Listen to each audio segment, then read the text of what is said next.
Hello दोस्तों, नमस्ते प्रणाम। मैं आप लोग को बहुत सुंदर सी एक बेटी विवाह गीत लेके आई हूँ, सुनाने जा रही हूँ। कैसा लगेगा कमेंट में बताना और लाइक सब्सक्राइब करिएगा। तो चलिए मैं आप लोग को सुना रही हूँ।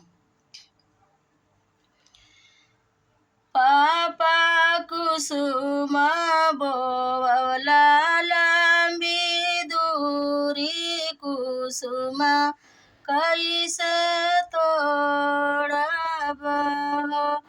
पापा कुसुम बोला लंबी दूरी कुसुम कैसे तोड़बी हो।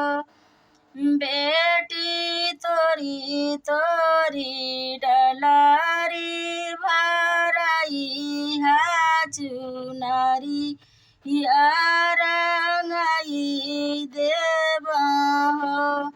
बेटी तोरी तोरी डलारी भराई है चुनरिया रंगवाई देव हो।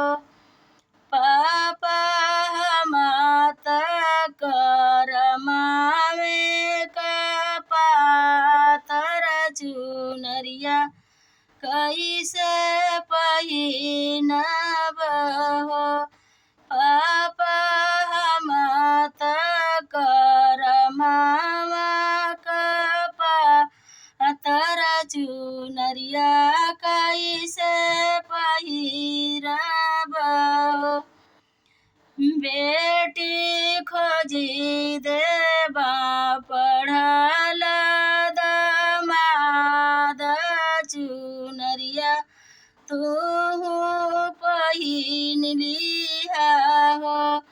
बेटी खोजी देबा पढ़ल दमाद चुनरिया तू पेनी लिहा हो।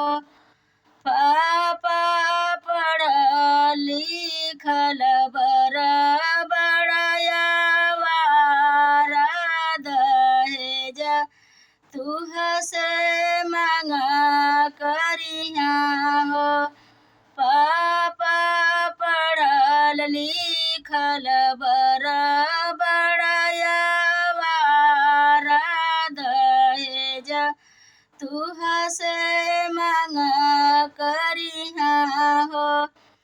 चाचा कुसुम बोला लंबी दूरी कुसुम कैसे तोड़बी हो। चाचा कुसुम बोला लंबी दूरी कुसुम कैसे तोड़बी हो।